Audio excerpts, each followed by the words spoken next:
격하게 동의하는 바여서 여러분들께서 또 궁금해하실 다음 주제로 넘어가도록 하겠습니다. 예.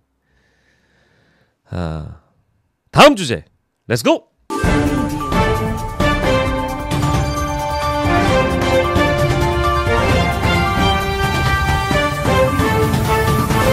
짠! 그렇습니다. 오빠야 쫄았지? 오늘 썸네일 보고 들어오신 분들 계실 텐데 연일 명태균의 한마디에 오르락 내리락 하고 있습니다. 쫄 대로 쫄았쥬? 많은 분들이 쫄아 붙었다고 저는 봅니다. 개인적으로는 지금 현재 이 시각 골몰하고 계신 분이 계실 텐데 뭐야 또 골몰하고 계신 분이 계실 텐데 누구냐? 홍준표 시장도 어제 글을 썼다 내렸다. 최근까지 글을 한 번 썼다, 원래 썼던 거 말고 그 다음 썼던 거를 또 쓰고 지우고 했을 거예요. 그래서 홍준표 시장뿐만 아니라 다양한 여권 인사들이 현재 수세에 몰린 형국이라고 볼 수 있는데 이 관련 내용을 중심에 두고 나경원, 이준석, 오세훈 이 사람들이 설전을 벌이고 있는 겁니다. 예. 놀랍죠? 아니 근데 진짜 너무 격하게 싸워가지고 재밌게 보고 있습니다. 그러니까 저 같은 사람에게는 사실상 팝콘 각이라고 저는 여기고 있는데요. 재밌어요. 재밌어요. 네.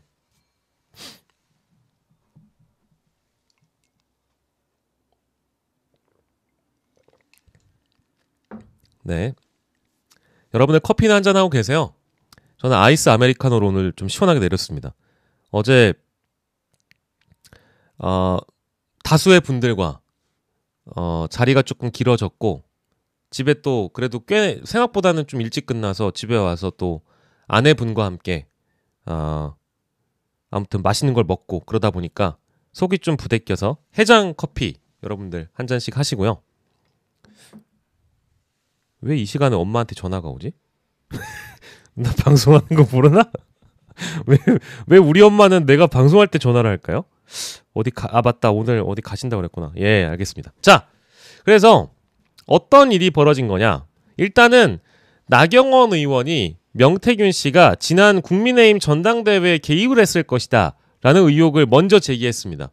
이준석 의원이 여기에 또 적극적으로 반박을 하면서 공방이 계속해서 어제 늦은 시간까지도 이루어지고 있는 상황이고 두 사람의 어떤 갈등이 깊어지고 길어지면서 굉장히 좀 날선 표현들도 오가고 있는 그런 상황이거든요. 제가 어제 커뮤니티에 글을 올렸지만 나는 한동훈 대표의 그 대표 당선 시 전당대회 국면에서 우리가 또 재미나게 엔터테인적 측면에서 중계방송을 했잖아요. 편파 중계 해보겠다 해서 나는 나경원 누나의 편을 들겠다. 여러분들은 누구의 편을 들겠는가? 나는 나경원 누나의 편을 든다고 얘기를 했는데 안타깝게 한동훈 대표가 됐습니다. 나는 하지만 지금도 나경원 누나가 이 상황을 아주 제대로 보고 있다라고 저는 생각을 하고 있어서 이따 그 SNS도 같이 볼 건데 하여튼 전체적인 상황만 일단 조망을 좀 해보면 정리를 좀 해보면 이준석, 나경원 두 사람 사이에 이 어떤 핑퐁 갈등이 이루어지면서 굉장히 센 표현들이 오고 가고 있습니다. 두 사람은 다시 볼 수 없는 사이가 된 마냥 원래 지금도 사이 안 좋지만 자 나 의원이 뭐라고 글을 올렸냐면 명태균 씨의 말대로 2021년 네, 2021년 오세훈 후보와의 서울시장 경선 그리고 이준석 후보와의 전당대회는 의외의 현상의 연속이었다라고 짚었습니다. 네. 이해할 수 없는 상황이 벌어졌다. 전당대회 초반에 여유 있는 1위였는데 명과 관련된 여론조사 기관이 7번이나 전당대회 여론조사를 했다. 네. 참 기이하다. 그렇게 많은 여론조사가 전대기간에 있었던 건 유일무이했다. 특히 이준석 후보가 나를 이기는 첫 번째 여론조사. 그것도 무려 5%나 이기는 조사 결과를 해당 여론조사기관이 내보냈다고 했다. 그러면서 당시 여론조사 중 2021년 5월 22일자 여론조사는 응답률 3.3%인데 야, 요거 짚었죠. 1시간 50분 만에 표집됐다고 하니 의아하지 않은가? 라면서 명태균 개입, 여론조사의 조작 가능성을 언급한 겁니다. 자, 요 대목에서 제가 합리적 의심을 제기하는데요. 뭐냐? 나경원 누나는 사장 남천동을 보고 있다. 아니, 그렇지 않고서는, 아니, 이런 내용을, 이게 보좌관이 잘 정리를 해줬을 수도 있고, 이거 뭐, 진짜 남천동 보는 거 아니야? 왜냐면, 남천동에서 짚었던 내용들의 핵심이거든요. 그래서, 뭐, 물론 이제 요즘에는, 어쨌든 여론 조작과 관련해서는, 이준석 뚜까 패는 데는 남천동이 일탈을 하고 있으니까, 가끔 저도 재미 차원에서 보는데, 그때 보면, 여론 조작과 관련된 내용은 아무튼 오창석 평론가하고 임경빈 작가가 그 내용은 잘 다루고 있어요. 그래서 거기에 등장하는 것 중에 응답률 3.3 중에 진짜 이 조사 시간 1시간 50분 만에 표집된 이 조사가 있어요. 이거 의아하잖아. 아니, 조사 최소한 이틀은 해야지. 근데 1시간 50분. 요건 수상하거든. 그래서 전 글 보고 그렇지. 나경원 의원이 핵심을 좀 짚고 있다.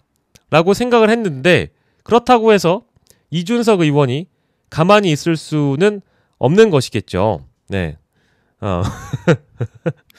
그리고 그러면서 나경원 의원이 잠시만요. 커피 한 잔 하겠습니다.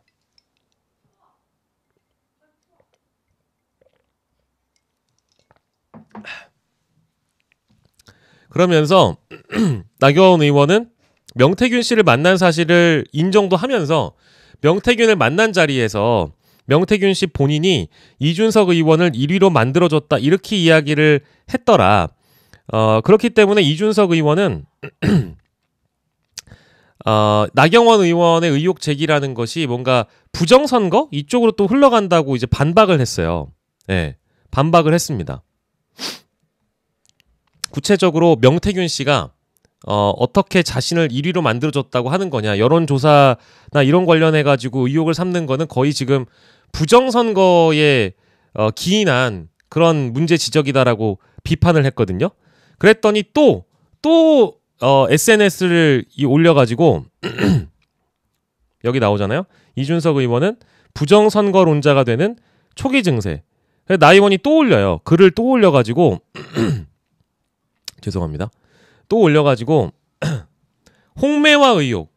다 좋은데 그러면 홍매화는 외심으로 간 거냐 하면서 이제 서로 깊은 곳을 터치하기 시작을 한 거죠. 나경원 의원의 지지율이 뭐 추락했던 게 대통령실의 압박에 쫄아서 튈 정도로 정무적 감각과 선거 전략 탓이다라고 혹평을 또 이준석 의원이 하니까 나경원 의원이 본말을 호도하지 말라. 여론조사 결과를 이준석 의원이 미리 알고 있었는지 이것부터 밝혀라. 그러니까 이것도 보니까 내가 어떤 생각이 들었냐면, 야, 이거 남천동에서 프레스9 18인가 그거 보면은 왜 이준석 당시의 후보가 내일 커뮤니티 뒤집어지고 폭파될 거라고 오후 7시에 피자 시켜놓고 기다려 뭐 이런 내용이 나오잖아요. 그거 남천동에서 처음 나왔거든.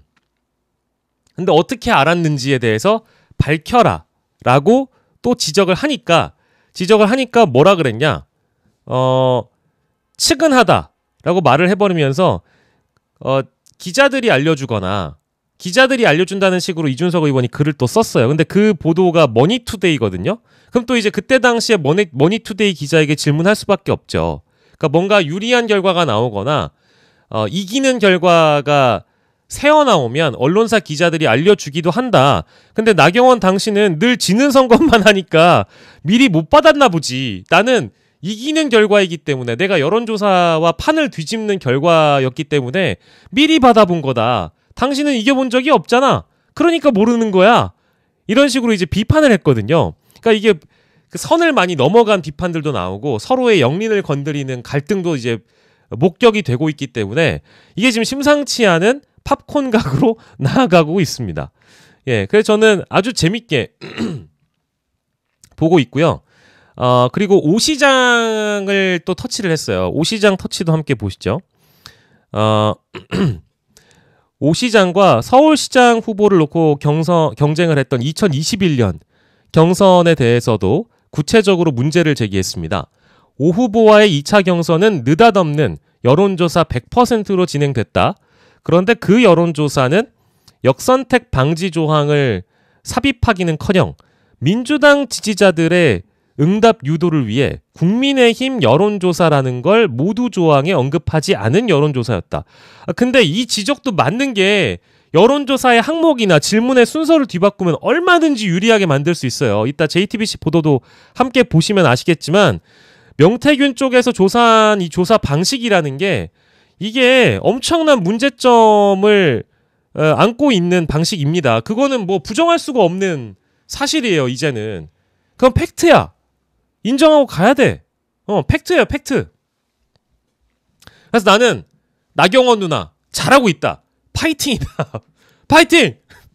자, 오 시장은 이에 페이스북에서 위기 앞에서 자중지라는 공멸이라며 자제를 촉구했다. 야, 여러분들 여기 보십시오. 자, 제가 아까 뭐라 그랬어요? 오빠야 쫄았제라 그랬잖아요. 뭐를 던지면 일단 수세적으로 나오는 사람들이 뭔가 문제가 있는 겁니다. 그러니까 두 가지예요. 핵심을 건드렸을 때 쫄았거나 핵심을 건드렸을 때 뭐야? 발끈하거나. 우리는 지금 그 장면을 보고 있는 겁니다. 저는. 그래서 아니죠. 위기 앞에서 자중지라는 공멸일 뿐입니다. 공멸이다라는 생각을 갖고 있는데요. 나 의원님 아니죠. 이 얘기를 하고 있는 겁니다. 우리 당은 그동안 당원 당규에 정해진 절차에 따라서 당내 경선과 룰과 여론조사 방법을 결정했습니다. 라고 얘기하고 있는 겁니다. 아니죠. 다시 한번 보셔야죠. 여론조사는 골고루 봐야 합니다.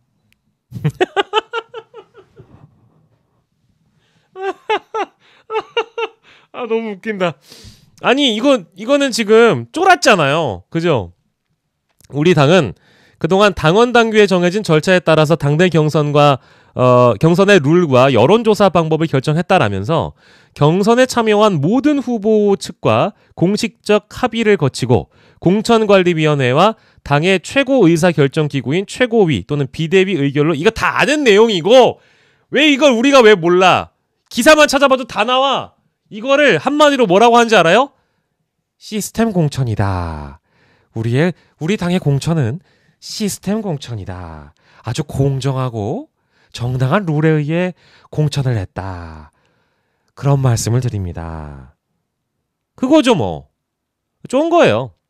2021년 서울시장 보궐선거 경선도 골고루 여론조사를 반영해서 공천을 했다. 이거지 뭐. 저는 이제 오 시장의 제 대목은 다 읽어드릴 필요가 없고요. 그저 쫄았다라고 평가할 수 있고 앞에서 볼 수 있는 이준석 의원의 입장은 발끈했다 정도로 우리가 평가할 수 있겠습니다. 이런 이제 재미난 상황들이 이어지고 있는데 저는 왜 나경원 의원이 이런 문제를 지적하느냐? 일단은 제가 어제 오전에도 이제 말씀드린 내용인데 CBS 노컷뉴스의 단독 보도로 드러난 미공표 여론조사 2번을 차기 여론조사 결과 보고서로 작성을 했는데 이걸 입수해서 보니까 명태균 씨가 2번에 나눠서 8,000명 정도의 응답을 추출을 했는데 연령과 성별, 지역, 정치 성향을 숫자로 부여해서 정리를 했다는 거예요. 예. 이게 원래 이제 그 안심번호로만 제공을 해서 이런 게 없는데 여기에 다시 가공을 한 거죠. 가공을 해서 당원들의 민감 정보를 좀 추려낸 거 아니냐. 이제 이런 분석이 나온 것이고, 그러니까 이거를 어떠한 방식으로 활용을 했느냐가 중요한 겁니다. 그러니까 이제 이게 유출되거나 이 뭐 57만 건의 명부가 유출되고 또 여론조사 중에 어떤 샘플을 뽑아서 어떻게 정리를 했느냐. 이것도 우리가 살펴봐야 되는데 당원 명단과 안심번호를 캠프 외부로 유출을 해서 경선과 홍보 목적으로 썼다고 한다면 그것은 뭐 어쨌든 위법 사항이 될 수도 있는 것이니까.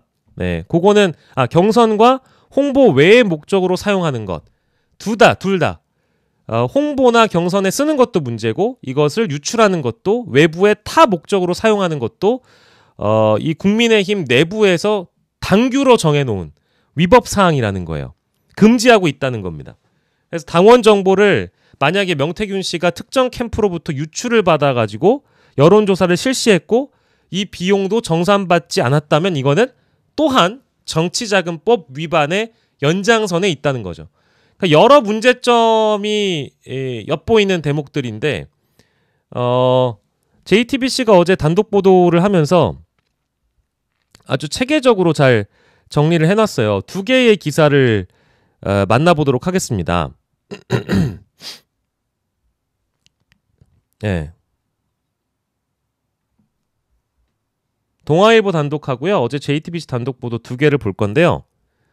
저는 그래서 나경원 의원이 보는 시각이 왜 사실에 가깝냐라고 한다면 기존에 지금 널려있는 여러 의혹들과 보도들, 사실관계들을 잘 정리해가지고 이 조각을 맞춰보면 나경원 후보가 지적하고 있는 말씀들이 다 맞아요. 나경원 의원 말씀들이 틀리지 않다고 저는 보고 있죠.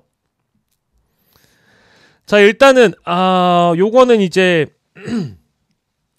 어떻게 명태균이 여론조사를 통해 인지도를 얻을 수 있었냐, 밑바닥 정치권에서.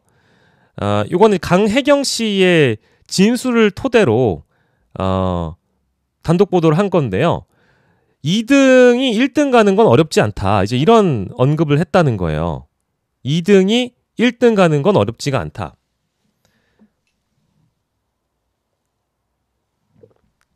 유리한 여론조사가 필요한 사람들에게 도움이 필요하면 명태균을 찾아가서 3등을 2등으로 만들고 2등을 1등으로 만드는, 네.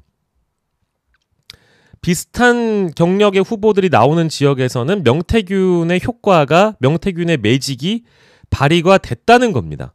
네. 그래서 2등을 1등으로 만든 사례가 있느냐라고 물어보는데 그 강혜경 씨가 이런 얘기를 합니다.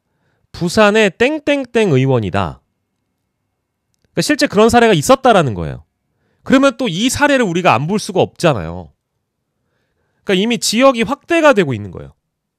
우리가 알고 있는 뭐 강원도지사나 경남도지사나 창원의창이나 서울시장이나 혹은 뭐 이준석 대표의 대표 경선이나 윤석열 후보의 대선 경선이나 여러 가지 지금 사안으로 확대가 되고 있는데 부산의 땡땡땡 의원님까지 또 언급이 됐어요.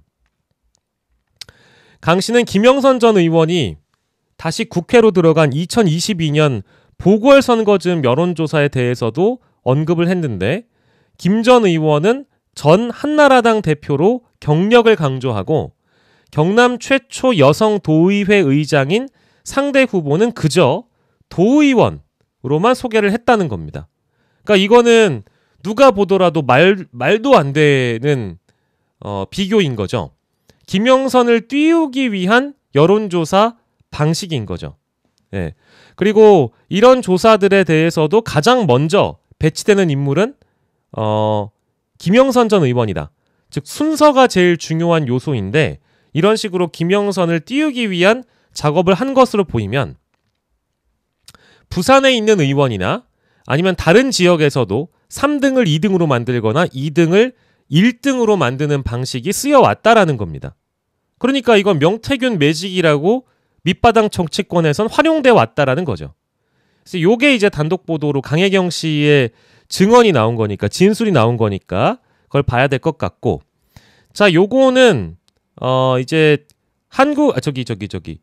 동아일보의 단독 보도입니다. 이것도 함께 따라가 보도록 하겠습니다. 김건희 여사 공천 개입 의혹의 핵심 관련자인 명태균 씨가요, 2021년 10월 자신이 운영하는 미래한국연구소 직원에게 특정인으로부터 의뢰를 받았다. 아, 이것도 뭡니까? 이 특정인은 누구냐? 특정인으로부터 의뢰를 받았다라는 취지로 언급을 하면서 여론조사를 지시하는 내용의 녹취가 공개됐다. 예. 국민의힘 당원 57만 명의 명부가 미래한국연구소로 들어간 사실이 뒤늦게 알려져 국민의힘이 당 차원의 조사에 나선 가운데 녹취를 두고 의뢰자를 둘러싼 논란이 예상이 되고 있는 겁니다. 또 누가 의뢰를 했어? 요게 궁금해지고요. 당시 특정 대선 후보 캠프에서 명 씨에게 여론조사를 의뢰한 뒤 무상으로 결과를 제공받았다면 정치자금법 위반이 된다. 이 정말 진짜 고구마 줄기, 동대문 꿀주먹님 말씀처럼 굴비 엮듯이 나오게 되는 거죠. 요 녹취록이 지금 어디에 들어가 있느냐? 노종면 의원실에 들어가 있는 거죠. 명 씨는 2021년 10월 19일 당시 연구소 직원에게 전화를 걸고 당원 명부를 다 내려받았냐고 물어본 뒤 안심 번호에 연령별로 분류돼 있냐? 연령별로 분류돼 있냐고 확인을 하고요.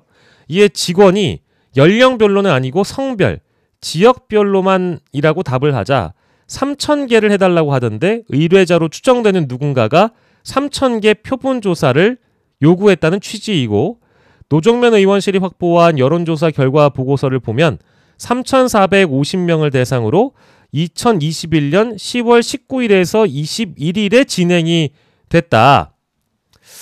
요거 시점으로 봤을 때 특정인이 누굴까 이런 생각이 좀 드네요. 아니죠. 특정인이 아니라 골고루 의뢰를 했다. 재미 들렸습니다. 죄송합니다. 예. 아니죠. 골고루 의뢰를 했다. 굴비 엮듯이 나오는 거죠. 골고루. 예. 그래서 지역별로 할당이 다 정해져 있다고 하자 설문지도 줬냐, 설문지도 주셨다. 그렇게 해서 녹음해 갖고 조사하라 라고 구체적으로 지시를 합니다. 그러니까 이제 2021년 10월에 57만 명이 일단 넘어가는 거고요. 예, 명태균에게 넘어가는 거고 윤석열, 홍준표, 유승민, 원희룡 후보 캠프에 전달했던 명부가 누구를 거쳐 어떻게 움직였는지 이거 조사해서 밝혀내야 되고요. 아주 의미심장한 내용들이 계속해서 단독 보도로 나오고 있는데 이 녹취록이 일단 의원실에 들어가 있다라는 것은 단독 기사가 이것만 나오지는 않을 것 같고 그러니까 지금 이 초반에 우리가 복기를 해보면 처음에 보도가 됐던 거는 창원 의창 선거구였죠. 재보궐 선거였습니다. 재보궐 선거 이야기가 나옴과 동시에 그 내용을 알려준 사람이 개혁신당의 이준석 천하람 의원이라는 게 또 드러났고 거기에 명태균이 있었고 김영선이 있었어요. 근데 이제 이 관련자들이 점점 범위가 넓어지고 시기도 더 멀리 가버리죠. 대선으로 가지만 대선 이전의 시기까지 가는 겁니다. 그죠? 대선 경선 혹은 또 당대표 후보 경선까지 만약에 이게 다 넘어간다고 하고 지방선거까지 영향을 끼쳤다고 지금 이야기가 돌고 있는 거잖아요. 따라가기가 힘들 정도예요. 따라가기가 힘들 정도라고. 이거는 맨 처음에 그 이준석 의원이 노종면 의원이 처음에 이 당원 명부가 유출된 것이 대단하다는 식으로 이야기를 하니까 그거 별로 대단한 거 아니고 이렇게까지 기사화될 내용이 아니라는 식으로 이제 지적을 했어요. 근데 제가 그 이후에 나오는 내용을 보니까 어떻게 활용됐는지가 굉장히 중요한 것 같은데 이거를 그냥 명태균 씨가 만약에 이 57만 건을 입수해서 이런 식으로 활용을 했다고 한다면 저는 이것을 그냥 덮을 수가 없는 구린내 나는 문제점이라 구린내가 나는데 이불 덮어버린 거거든요. 진짜로. 이거야말로. 그러니 점점 더 아무리 덮는다 한들 문제가 덮일 수가 없겠죠. 네, 그렇게 생각을 하고 어제 제가 잠시만요. 커뮤니티에 올려드린 내용을 보면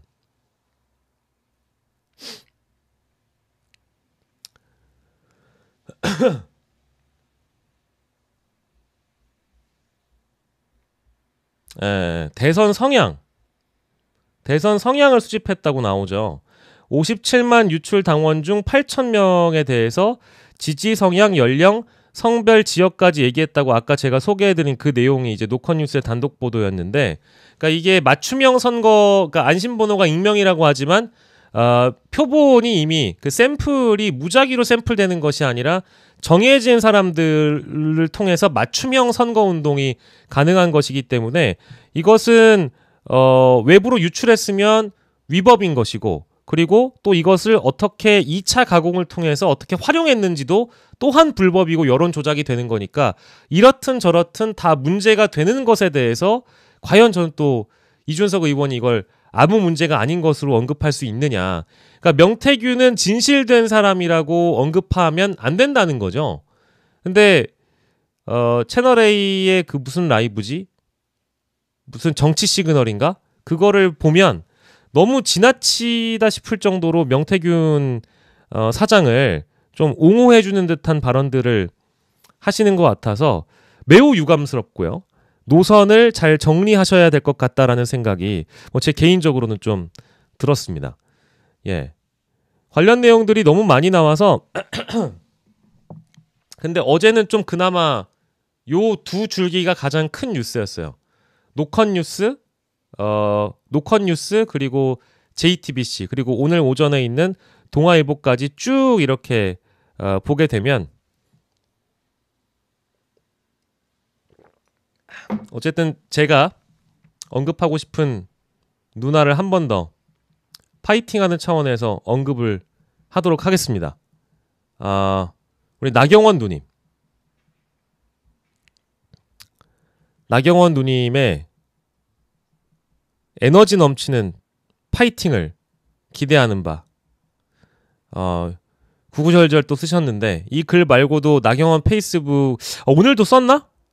라이브로 한번 가보도록 하겠습니다. 나경원 페이스북. 오마이갓, 로그 아웃이 돼 있네요. 됐다. 우리 알아서 보시죠. 뭐 이것까지 뭐 우리가 갈 필요는 없는 것 같고. 예. 어쨌든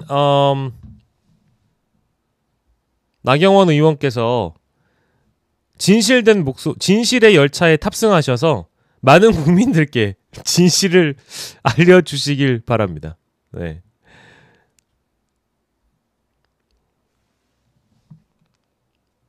뭐 나경원 의원도 뭐 지금 본인 밝히시는 걸 보면 명태균 씨를 만났다고 뭐 이미 밝혔고 여론 조작하지 말라고 뭐 경고하기 위해서 일단 만났다고 하시는 것 같은데 명태균 씨와 그게 그 가깝다고 하면 나는 이용하지 않은 게 되는 상황이 되니까 선을 긋는 느낌도 있을 뿐더러 이준석 대표는 이제 범보수 계열에서는 대선 주자로 이제 분류가 되다 보니까 이번에 너무 큰 흠집을 지금 내고 있는 거거든요. 나중에 어떤 정치적 미래가 이준석 의원에겐 있을지 모르겠지만 대선 주자로서는 이건 정말 큰 흠이라고 저는 봅니다. 예. 그래서 그러다 보니까 굉장히 세게 반박할 수밖에 없는 처지인 것 같고, 그리고 명태균이라는 사람과 과거에 어찌 보면 가장 오래 알고 있었을지 모를 김영선을 제외한 사람들 중에는 뭐 이준석, 김종인, 윤석열, 김건희 다양한 인물들이 관련자들로 남아있지만 지금 현 시점으로 봤을 때 김영선 의원을 제외하고 가장 오랜 기간 그 명태균 사장을 알게 된 사람은 이준석 의원 같아 보이거든요. 제 관점으로는. 이제 그러다 보니까 오히려 더 때리면 때릴수록 명태균 사장을 공격하거나 이준석 의원을 공격하거나 여론 조작 의혹을 공격하면 공격할수록 자꾸 뭔가 이제 그 명태균과의 관계가 더 간극이 좁혀지는 효과를 낳게 되는 것 같습니다. 왜냐하면 자신이 세게 반박하면 반박할수록 자신의 상황을 반박을 하는 게 아니라 명태균을 옹호하는 것처럼 일반 대중의 시각에는 비춰질 수 있는 거거든요. 그러니까 이준석의 시각을 옹호하는 집단은 대한민국에서 딱 하나 있는 것 같아요. 펜코. 펜코를 제외하고는 그냥 다 현실 부정처럼 느껴지는? 아니 어떻게 지금 명태균이란 정치 브로커의 행위를 정당화할 수 있습니까? 어렵죠. 일반적인 사고를 갖고 있는 사람에게는 명태균이란 사람을 커버할 수가 없는 문제예요. 어느 누구라고. 이건 뭐 좌우의 문제가 아니고 우리 정치 바닥에서 사라져야 할 인간들입니다. 이런 인간들은. 나는 부끄러워요. 참담하고. 난 어제도 내가 그 자리에서 술자리에서 그렇게 얘기했는데 나는 내가 보수라고 한다면 더 참담할 것 같습니다. 얘기가 나와서 하는 뭐 말이지만 제가 오랜 시간 파악했던 보수 유권자들의 성향이라는 것은 기본적으로 스트롱맨을 좋아해요. 즉 내가 파워풀하게 어떤 전국 주도권을 가지고 정책이든 법안이든 밀어붙이는 파워, 그런 힘을 좋아해. 그걸 왜 좋아하느냐? 아직까지 박정희 향수가 있어서 그래요. 결과가 어찌됐든 쟁취하는 사람, 성공한 쿠데타로 집권하고 그 이후에도 뭐 참 뭐랄까 입에 담기 힘든 그런 일들도 많이 벌이쳤지만 어쨌든 결과적으로는 대한민국의 산업화를 이룬 공적이 있는 인물로 박정희를 분류하잖아요. 그런 거에 대한 어떤 자긍심을 보수 유권자들은 갖고 있거든. 스트롱맨에 대한 자긍심. 그래서 좌고우면하지 않고 밀어붙이는 스타일의 스트롱한 보수 정치인을 좋아합니다. 좌파에게 굴복하지 않는. 근데 박근혜 탄핵 국면에서 박근혜가 의혹이 나왔고 촛불 시민들이 나와서 집회를 하고 촛불대 태극기로 상황이 흘러갈 즈음에 박근혜 전 대통령이 개헌을 던지거나 개헌 카드로 반전을 꾀한다는 게 약간 꼼수 부리는 것처럼 보였어요. 이미 상황이 다 무르익었는데 개헌을 던지는 건 꼼수일 수밖에 없잖아요. 프레임 전환이거나 자신이 지금 받고 있는 의혹 제기와는 아예 다른 결의 아젠다를 던지면서 이슈를 전환하려고 하는 그런 꼼수였기 때문에 안 통했죠. 그거는 뭐 당연히 민주진보 세력으로부터 엄청난 규탄을 받았고, 그리고 자기가 할 말 하고 싶어 하는 기자회견을 따로 열거나 정규재 고문을 불러서 단독 인터뷰를 한 것도 역시나 마이너스 포인트였죠. 근데 중요한 건 그거예요. 보수 유권자가 박근혜를 대할 때 언제 무너졌냐? 내가 이러려고 정치를 했나? 하면서 눈물을 흘렸을 때 있잖아요. 그때 박근혜에 대한 동정론보다 태극기를 든 보수 우파 유권자들 중에 울면서 내가 이러려고 정치를 했나 하는 순간 박근혜라는 정치인이 아버지의 버금가는 스트롱한 정치인인 줄 알았는데 약해 빠진 촛불 세력에 무릎 꿇는 위크한 정치인이 되어버린 거예요. 그리고 눈물을 흘리는 순간 국정농단을 마치 인정해버린 정치인이 된 거죠. 그래서 이 박근혜라는 사람에 대해서 손절을 하는 보수 유권자들이 많아졌어요. 실제 그랬거든요. 근데 그 이후에 매우 스트롱한 정치인이 누가 있었냐? 우리 가령 예를 들면 홍준표 같은 사람은 불도저식으로 막 밀어붙이니까 문재인 대선 후보와 대결했을 때 그래도 없던 바닥에서 20%까지 얻는 기염을 토하죠. 근데 그 이후에 홍준표를 들여밟는 사람이 윤석열이 나왔거든. 얼마나 기세등등했습니까? 경선 과정에서도 그랬고 지금도 역시 노빠꾸 정신으로 국정 운영을 하시다가 지지율이 땅바닥으로 추락을 했죠. 근데 이 상황에서 보수 유권자들은 뭘 보고 싶냐? 김건희의 사과? 아니요. 윤석열 대통령의 국정 운영에 대한 뭐 불찰을 인정하는 대국민 담화? 아니요. 전혀. 저는 윤석열 대통령과 김건희 여사가 그런 보수 유권자들의 마인드를 잘 읽고 있다고 봐요. 특히 이 보수라기보다는 아주 뭐랄까 핵심 코어 극우에 가까운 유권자들, 이런 사람들은 절대로 자신이 지지하는 대통령이나 정치인이 무릎 꿇는 거를 볼 수가 없어요. 그거를 인정하는 순간 집토끼는 다 떠납니다. 그러니까 지금 김건희 여사가 사과를 하든지 윤석열 대통령이 탈출구를 찾거나 마치 지난번 영수회담처럼 이재명을 만나서 감히 손을 잡아? 이런 모습을 보여주면 집토끼가 오히려 더 빠져요. 그러니까 지금 이런 상황에선 이러지도 저러지도 못하게 돼버린 게, 딜레마라는 게, 사과하잖아요? 그러면 인정을 하는 꼴이 돼버려요. 내가 이러려고 정치를 하게 됐나처럼 인식을 주고요. 만약에 명태균에 대해서 아무런 조치도 안 하잖아요? 그러면 저런 정치 협잡군에게 끌려다니는 윤석열 대통령이 되는 겁니다. 그러니 또한 마찬가지로 지금의 보수층은 시간이 가면 갈수록 무너지는 건 시간 문제죠. 빨리 무너지느냐 아니면 더디게 무너지나의 차이지, 지금 상황을 방치하는 것은 이렇든 저렇든 딜레마라는 겁니다. 그럼 뭘 어떻게 해야 되느냐? 그냥 가만히 있는 게 지금 방책인 거예요. 제가 보기엔 그렇습니다.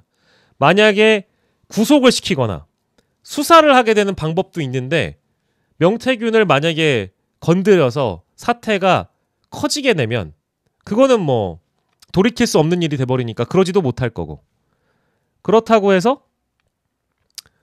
명태균에 대해서 입장을 있는 시시콜콜하게 디테일하게 모든 타임라인에 맞춰가지고 입장을 피력하자니 또 되치기를 당할 것 같고, 가만히 있으면 죄송한데 스트롱한 지도자가 아니라 정치 거강꾼에 끌려다니는 윤석열 대통령이 되는 거고, 딜레마죠. 지금 문제를 풀어가기가 매우 어려운 형국이 됐습니다. MBS 지표조사나 거의 모든 여론조사에서 땅바닥을 치고 있는 형국인데 지지도를 반등할 카드가 어느 하나 없어요. 너무 없어서 저는 과연 이 순간을 타개할 수 있는 반등 모멘텀이 있냐? 저는 뭐 없다고 보죠. 그렇습니다. 그래서 저는 말로 막아내는데도 한계가 있어서 진정성 있게 석고대죄하시고 국민 앞에 진실을 고하는 것이 유일한 방법이다라고 봅니다. 방법은 없다. 이거를 해야 됩니다.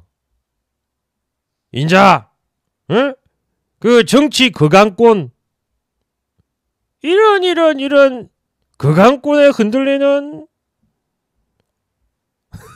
홍준표 시장님께서 SNS를 올리시고 자꾸 지우신다고 합니다. 왜? 쫄았기 때문에. 아니, 나 홍카콜라님을 개인적으로 인간적으로는 좋아하는 편인데, 아니 캐릭터가 재밌잖아요. 캐릭터가 재밌기 때문에 저는 개인적으로 홍준표 시장의 캐릭터를 매우 좋아하는데, 어떤 글을 썼다가 지웠냐? 지난 대선 경선 때 윤 후보 측에부터 장난쳐놓고 당원 명부를 마치 내가 자기에게 흘린 것처럼 거짓말을 하는 건 뚜고 볼 수가 없죠. 안 그래도 분풀이 할 곳 없었는데 잘 걸렸다! 라고 적었습니다. 요렇게. 네.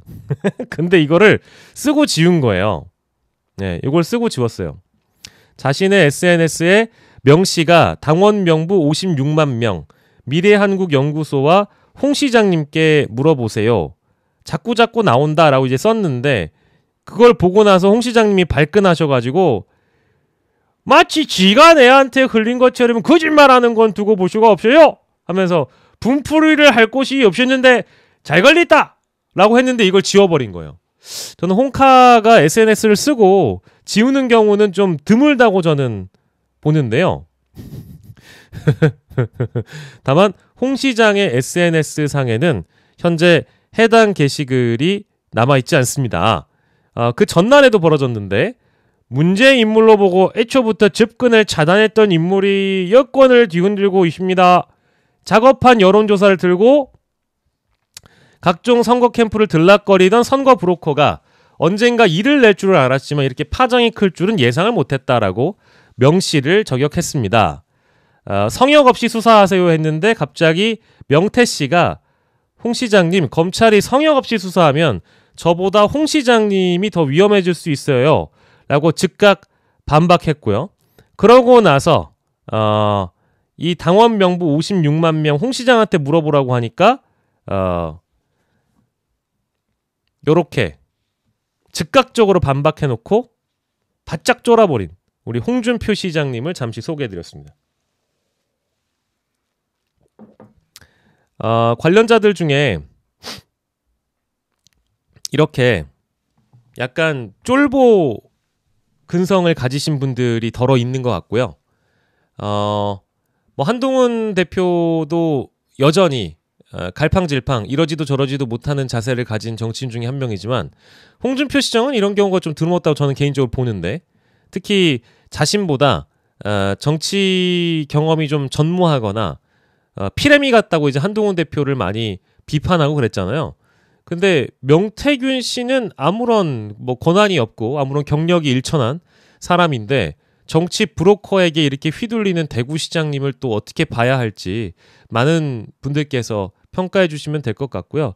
저는 지금까지 벌어지고 있는 여러 논란들 중에 가장 재밌게 보고 있었던 대목 중에 하나가 홍 시장님이 언제 입장을 표명하느냐가 가장 궁금했었는데, 아니나 다를까 이번 주에 등장했다가 명태균과의 설전에서 잠깐 꼬랑지를 내리고 들어가면서 홍준표 시장도 알고 보니 영남 지역이고, 영남에는 명태균의 마수가 뻗쳐질 수 있는 지역들이 뭐 창원 의창이나 경남도지사만 있지는 않을 테니까 대구시장이나 뭐 부산시장이나 부산 어떤 특정 지역에 대한 선거나 창원이나 마산이나 뭐 많을 거 아니겠어요?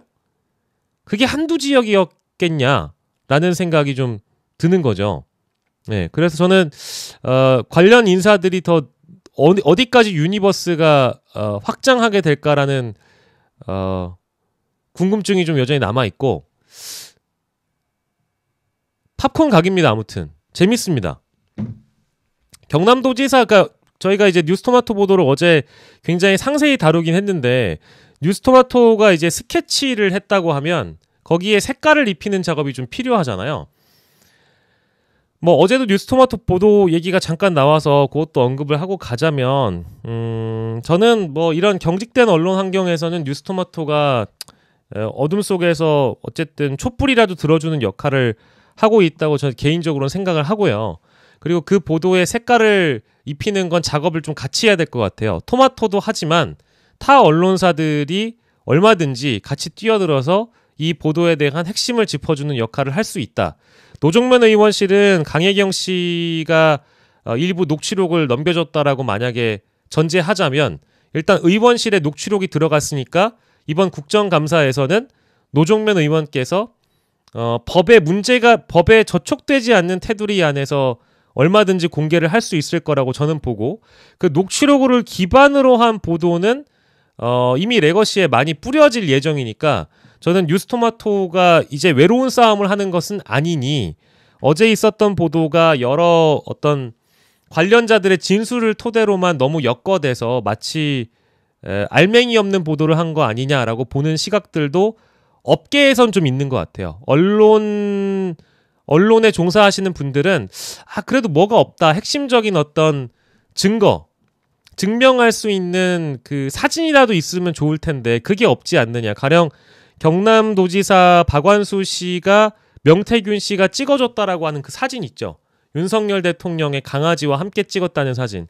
그런 거라도 뉴스토마토 기사에 동반됐다면 훨씬 더 뭐랄까 기사의 완성도가 있었을 텐데, 너무 관련자들의 진술로만 기사를 덮어놨기 때문에 이게 9월 초에 있었던